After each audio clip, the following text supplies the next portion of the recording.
श्रीमद् भागवत में कहा गया है, जिनके नाम का संकीर्तन संपूर्ण पापों का नाश करने वाला है और जिनको किया गया प्रणाम संपूर्ण दुखों को शांत कर देता है, उन परम तत्व स्वरूप श्री हरि को मैं नमस्कार करता हूँ।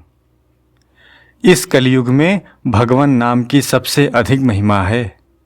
यद्यपि नाम की महिमा सत्य, त्रेता, द्वापर और कली इन चारों ही युगों में है, तथापि कलयुग में तो मनुष्यों के लिए भगवान नाम ही मुख्य आधार है, आश्रय है, तथा भगवान नाम ही कल्याण का सुगम और सर्वोपरि साधन है। भगवान नाम का एक मानसिक जप होता है, एक उपांशु जप होता है, एक साधारण जप होता है और एक संकीर्तन होता है। मानसिक जप वह होता है जिसमें मन से ही नाम का जप चिंतन हो तथा जिसमें कंठ, जिह्वा और होंठ न हिलें। उपांशु जप वह होता है जिसमें मुख बंद रखते हुए कंठ और जिह्वा से जप किया जाए तथा जो अपने कानों को भी सुनाई ना दे। साधारण जप वह होता है जिसमें अपने कानों को भी नाम सुनाई दे और दूसरों को भी सुनाई दे। संकीर्तन वह होता है जिसमें राग रागिनियों के साथ उच्च स्वर से नाम का गान किया जाए। भगवान के नाम के सिवाय उनकी लीला, गुण, प्रभाव आदि का भी कीर्तन होता है, परंतु इन सब में नाम संकीर्तन बहुत सुगम और श्रेष्ठ है। जैसे मानसिक जप में मन जितना ही तल्लीन होता है उतना ही वह अधिक श्रेष्ठ होता है, ऐसे ही नाम संकीर्तन में ताल स्वर सहित राग रागिनियों के साथ जितना ही तल्लीन होकर ऊंचे स्वर में नाम का गान किया जाए उतना ही वह अधिक श्रेष्ठ होता है। नाम संकीर्तन मस्त होकर भगवान में मन लगाकर किया जाना चाहिए।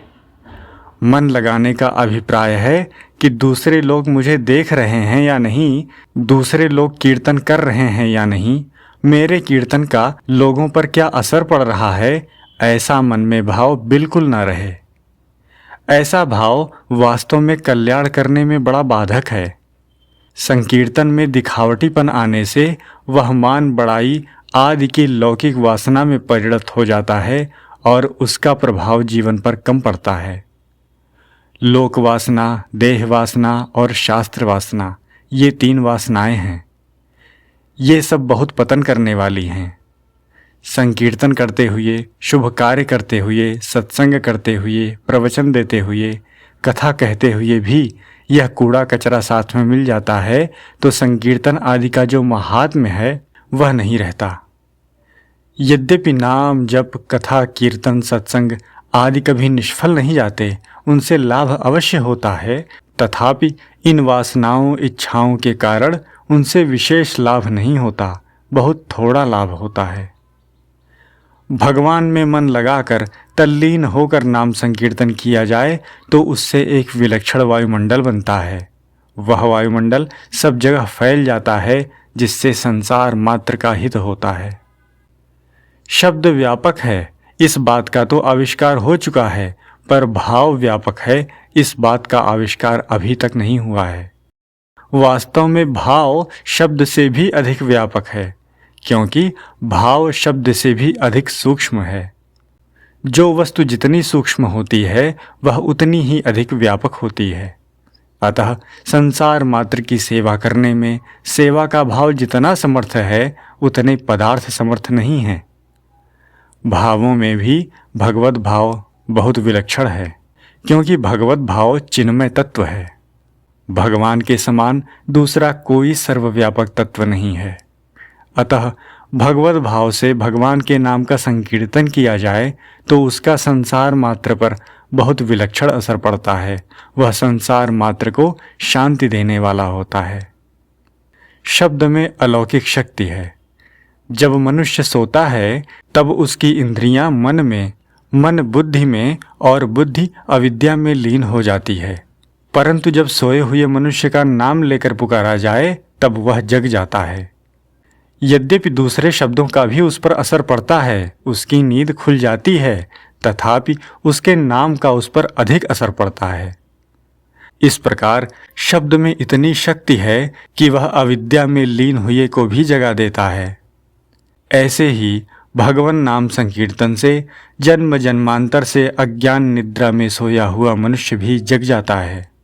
इतना ही नहीं, नाम संकीर्तन के प्रभाव से सब जगह विराजमान भगवान भी प्रकट हो जाते हैं। भगवान ने कहा है, ना हम वासामि वैकुंठे योगिनाम हृदयेन च मद्भक्ता यत्र गायन्ति तत्र तिष्ठामि नारद।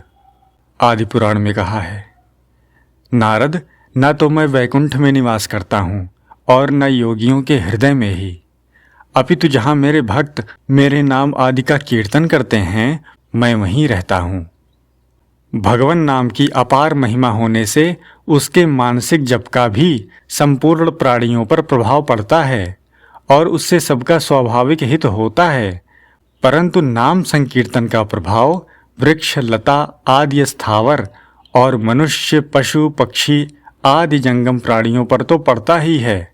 निर्जीव पत्थर, काष्ठ, मिट्टी, मकान आदि पर भी उसका प्रभाव पड़ता है। जहाँ नाम जप, ध्यान, कथा, सत्संग आदि भगवत संबंधी बातें हो रही हों, वहाँ जाने से शांति मिलती है, पापों का नाश होता है, पवित्रता आती है, जीवन पर स्वाभाविक एक विलक्षण प्रभाव पड़ता है। परंतु इसकी अपेक्षा भी कीर्तन प्रेमी पर नाम संकीर्तन का विशेष प्रभाव पड़ता है। नाम संकीर्तन में संकीर्तन सुनने वाले और देखने वाले दोनों पर ही संकीर्तन का प्रभाव पड़ता है। भगवान के दर्शन का जैसा प्रभाव पड़ता है, वैसा ही प्रभाव कीर्तन प्रेमी भक्त पर संकीर्तन का पड़ता है। कलयुग में तो संकीर्तन की विशेष महिमा है। कलौ तद्धीर कीर्तनात्। बंगाल और महाराष्ट्र में संकीर्तन का विशेष प्रचार है।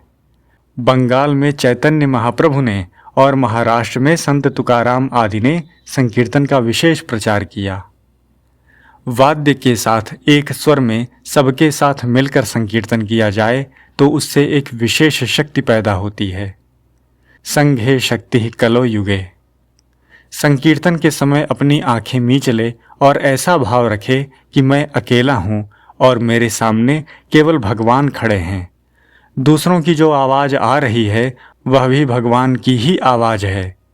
इस प्रकार भगवत भाव से संकीर्तन करने से बहुत लाभ होता है और कोई पाप दुर्गुण दुराचार नहीं रहता, परंतु भगवान का साक्षात अनुभव तभी होता है जब केवल शुद्ध कीर्तन हो। महाराष्ट्र में समर्थ गुरु रामदास बाबा एक बहुत विचित्र संत हुए हैं। इनके संबंध में एक बात प्रसिद्ध है। ये हनुमान जी के भक्त थे और इनको हनुमान जी के दर्शन हुआ करते थे। एक बार बाबा जी ने हनुमान जी से कहा कि महाराज, आप एक दिन सब लोगों को दर्शन दें। हनुमान जी ने कहा कि तुम लोगों को इकट्ठा करो तो मैं दर्शन दे दूंगा। बाबा जी बोले कि लोगों को इकट्ठा तो मैं कर दूंगा। हनुमान जी ने कहा कि शुद्ध हरिकथा करना। बाबा जी बोले कि शुद्ध हरिकथा ही करूंगा। संत तथा राजगुरु होने के कारण बाबा जी का ऐसा प्रभाव था कि वे जहाँ जाते वहीं हजारों की संख्या में लोग इकट्ठे हो जाते। उन्होंने एक शहर में जाकर कहा कि आज रात शहर के बाहर अमुक मैदान में हरिकथा होगी। समाचार सुनते ही हरिकथा की तैयारी प्रारंभ हो गई। प्रकाश की व्यवस्था की गई, दरियां बिछाई गईं, समय पर बहुत से लोग इकट्ठे हो गए। सब गाने बजाने वाले आकर बैठ गए और कीर्तन प्रारंभ हो गया।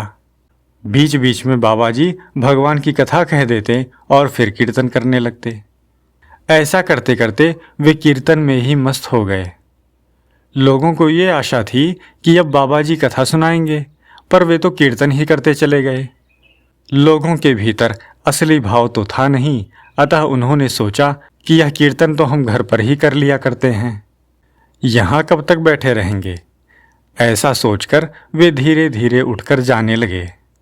थोड़ी देर में सभी लोग उठकर चले गए। धीरे धीरे गाने बजाने वाले भी खिसक गए। बाबा जी तो आंखें बंद करके अपनी मस्ती में कीर्तन करते ही रहे। प्रकाश की व्यवस्था करने वाले भी चले गए। अब दरी वालों को कठिनाई हुई कि बाबा जी तो मस्ती से नाच रहे हैं, दरी कैसे उठाएं। उन्होंने भी अटकल लगाई। जब बाबा जी नाचते नाचते उधर गए तो इधर की दरी इकट्ठी कर ली, और जब वे इधर आए तो उधर की दरी इकट्ठी कर ली और चल दिए। जब सब चले गए तब हनुमान जी प्रकट हो गए। बाबा जी ने हनुमान जी से कहा कि महाराज सबको दर्शन दें। हनुमान जी बोले, सब हैं कहाँ? वहाँ और तो कोई था ही नहीं, केवल बाबा जी ही थे। इस प्रकार भावपूर्वक केवल भगवान नाम का संकीर्तन करना शुद्ध हरिकथा है। इस शुद्ध हरिकथा से भगवान साक्षात प्रकट हो जाते हैं। वर्तमान में संकीर्तन की बड़ी आवश्यकता है। अतः जगह जगह लोगों को एक साथ मिलकर अथवा अकेले संकीर्तन करना चाहिए। इससे संसार मात्र में शांति विस्तार होगा।